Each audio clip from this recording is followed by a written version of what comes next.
तो दोस्तों जय हिंद। स्वागत है आपका आपके अपने YouTube channel citizen judicial classes में। दोस्तों मैं एडवोकेट शाह। शुरू करने से पहले हमेशा की तरह आपसे अपील, मेरी वीडियो को लाइक और सब्सक्राइब कीजिएगा दोस्तों। और जो मेरा channel citizen judicial classes play store पर अवेलेबल है, उसे आप डाउनलोड जरूर कर लीजिएगा और उससे फायदा उठाइएगा। वहां पर मैंने लॉ से रिलेटेड प्रत्येक सब्जेक्ट की PDF नोट्स और वीडियोस डाल रखी है, चाहे वो BNS हो, BNSS हो, कॉन्ट्रैक्ट, कॉन्स्टिट्यूशन, हिंदू लॉ, मुस्लिम लॉ, सारे सब्जेक्ट की फुल क्लास की अपनी वीडियोस मैंने वहां पे डाली हैं। बहुत रीजनेबल प्राइस रखे हैं ताकि आप आराम से उसे परचेज कर सकें दोस्तों।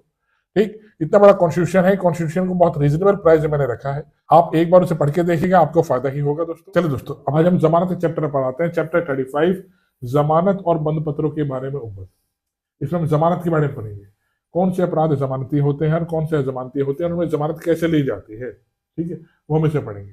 आइए सेक्शन 480 अजमानती अपराधों में चलिए। सेक्शन 480 अजमानती अपराध की दशा में कब जमानत ली जा सकेगी। देखिए, जो अपराध अजमानती होते हैं, अजमानती अपराध है, अजमानती अपराध मुझे कैसे पता लगेगा? फर्स्ट शेड्यूल में देखूंगा मैं, प्रथम अनुसूची में देखूंगा मैं कौन से अपराध को जमानती बनाया गया है, कौन से अपराध को अजमानती बनाया गया है। तो अजमानती अपराध की दशा में कब जमानत ली जाएगी, सेक्शन 480 मुझे बता रहा है।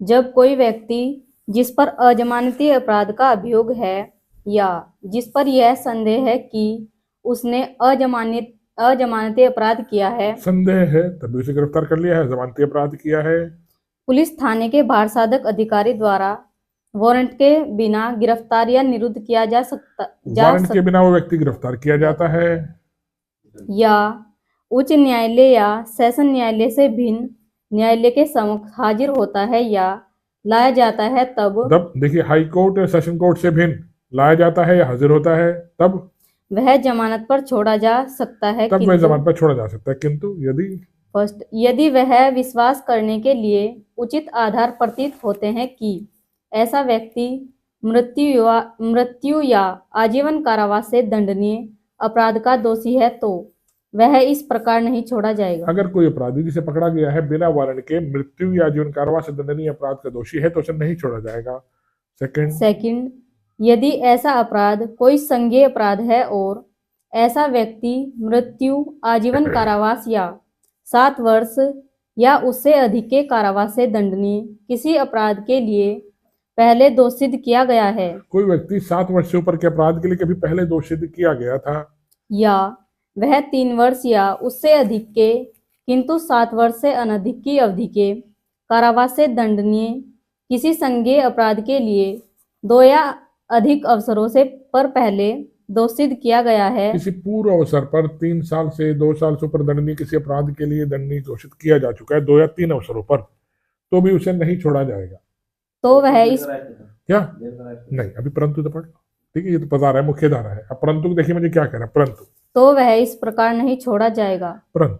परंतु न्यायालय यह निर्देश दे सकेगा कि खंड फर्स्ट या खंड सेकंड में निर्दिष्ट व्यक्ति जमानत पर छोड़ दिया जाए यदि ऐसा व्यक्ति बालक है या कोई महिला या कोई रोगी या शिथिलांग व्यक्ति है। फर्स्ट अपवाद क्या आ गया, छोड़ा जा सकता है यदि वो व्यक्ति जो बालक है, महिला है, कोई रोगी है या फिर हैंडीकैप्ड है, शिथिलांग व्यक्ति है। चलिए अगला, परंतु यह और कि न्यायालय यह भी निर्देश दे सकेगा कि खंड सेकंड में निर्दिष्ट व्यक्ति जमानत पर छोड़ दिया जाए यदि उसका यह समाधान हो जाता है कि किसका, मजिस्ट्रेट का यह समाधान हो जाता है कि किसी अन्य विशेष कारण से ऐसा करना न्यायोचित तथा ठीक है। बस यहाँ उसकी डिस्क्रिप्शन आगे देखिए, न्यायोचित लग रहा है और ठीक है, भागेगा नहीं तो जमानत पर दे सकता है।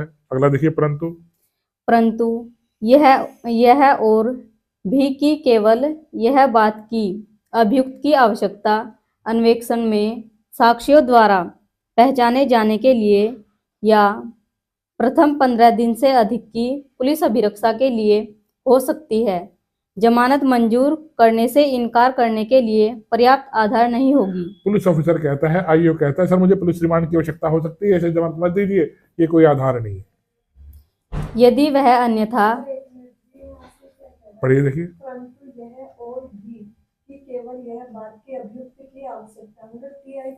हाँ बिल्कुल टीआईपी आगे चलिए, आवश्यकता अन्वेषण साक्ष्यों द्वारा पहचाने जाने के लिए या 15 दिन से अधिक की पुलिस अभिरक्षा। नहीं, पुलिस कस्टडी में हमें इसे चाहिए होगा, इसे जमानत मत दीजिए, ये प्रोसिक्यूशन का आधार नहीं होगा। यदि वह अन्यथा जमानत पर छोड़ दिए जाने के लिए हकदार है और यह वचन देता है कि वह ऐसे निर्देशों का जो न्यायालय द्वारा दिए जाएं अनुपालन करेगा, ऐसे निर्देश का जो न्यायालय द्वारा दिए जाएंगे मैं अनुपालन करूंगा, हाजिर होगा वो, परंतु जमानत यह दे भी देंगे। कि किसी भी व्यक्ति को यदि उस द्वारा किया गया अभिकथित अपराध मृत्यु, आजीवन कारावास या 7 वर्ष या उससे अधिक के कारावास से दंडनीय है, तो लोक अभियोजक को सुनवाई का कोई अवसर दिए बिना इस उपधारा के अधीन न्यायालय द्वारा जमानत पर नहीं छोड़ा जाएगा। पब्लिक प्रोसिक्यूशन को सुने जाने का अवसर दिया जाएगा, बिना पीपी को सुने नहीं छोड़ा, जमानत पर नहीं छोड़ा जाएगा। हमारे साहब क्लियर हो गया? तो न्यायालय की डिस्क्रिप्शन है अजमानती अपराध में किस तरीके से जमानत ली जा सकती है। अपने हाजिर होने के लिए बॉन्ड भरने पर उसे छोड़ दिया जाएगा। कि विटनेस को, किसी परिवादी को, किसी पीड़ित को डराएगा धमकाएगा नहीं, साक्ष्यों को प्रभावित नहीं करेगा, ये शर्त लगा रहा है न्यायालय उस पर।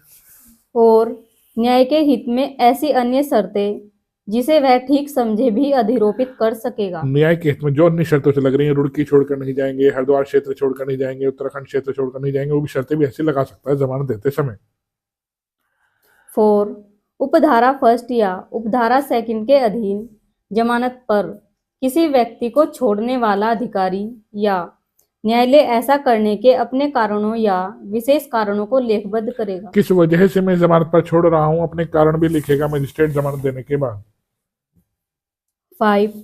यदि कोई न्यायालय जिसने किसी व्यक्ति को उपधारा 1 या उपधारा 2 के अधीन जमानत पर छोड़ा है ऐसा करना आवश्यक समझता है, तो ऐसे व्यक्ति को गिरफ्तार करने का निर्देश दे सकता है और उसे अभिरक्षा के लिए सुपुर्द कर सकता है। जो शर्तें लगाई गई थी उन शर्तों का उल्लंघन करता है तो उल्लंघन करने के आधार पर उसकी जमानत को कैंसिल भी किया जा सकता है।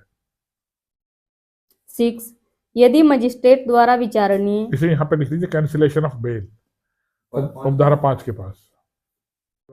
यदि मजिस्ट्रेट द्वारा विचारणीय किसी मामले में ऐसे व्यक्ति का विचारण जो किसी अजमानती अपराध का अभियुक्त है, उस मामले में साक्ष्य देने के लिए नियत प्रथम तारीख से 60 दिन की अवधि के अंदर पूरा नहीं हो जाता है, तो यदि ऐसा व्यक्ति उक्त संपूर्ण अवधि के दौरान अभिरक्षा में रहा है, तो जब तक ऐसे कारणों से जो लेखबद्ध किए जाएंगे मजिस्ट्रेट अन्यथा निर्देश न दे, वह मजिस्ट्रेट की समानप्रद जमानत पर छोड़ दिया और जाएगा। ये पूरी अवधि के दौरान जेल में अगर ऐसा व्यक्ति रहा है तो उसे जमानत पर छोड़ा जा सकता है। जो 60 दिन से अधिक उसका प्रथम तारीख से जिस समय से गिरफ्तार किया गया 60 दिन के अंदर उसका विचारणा भी पूरा नहीं हुआ है तो उसे जमानत लेने का अधिकार हो जाएगा। यदि अजमानती अपराध के अभियुक्त व्यक्ति के विचारण के समाप्त हो जाने के पश्चात और निर्णय दिए जाने के पूर्व किसी समय न्यायालय की यह राय है कि यह विश्वास करने के उचित आधार हैं कि अभियुक्त किसी ऐसे अपराध का दोषी नहीं है और अभियुक्त अभिरक्षा में है, तो वह अभियुक्त को निर्णय सुनने के लिए अपने हाजिर होने के लिए बंधपत्र उसके द्वारा निष्पादित किए जाने पर छोड़ देगा। कस्टडी के अंदर है और उसे लग रहा है ऐसा कोई अपराध उसने नहीं किया है तो उसे जमानत लेकर छोड़ देगा। आशा करता हूं मेरी वीडियो समझ में आई है, इसे लाइक और सब्सक्राइब कीजिएगा और जो मेरा चैनल प्ले स्टोर पर है उसे डाउनलोड जरूर कर लीजिएगा, उससे आपको बहुत फायदा होगा।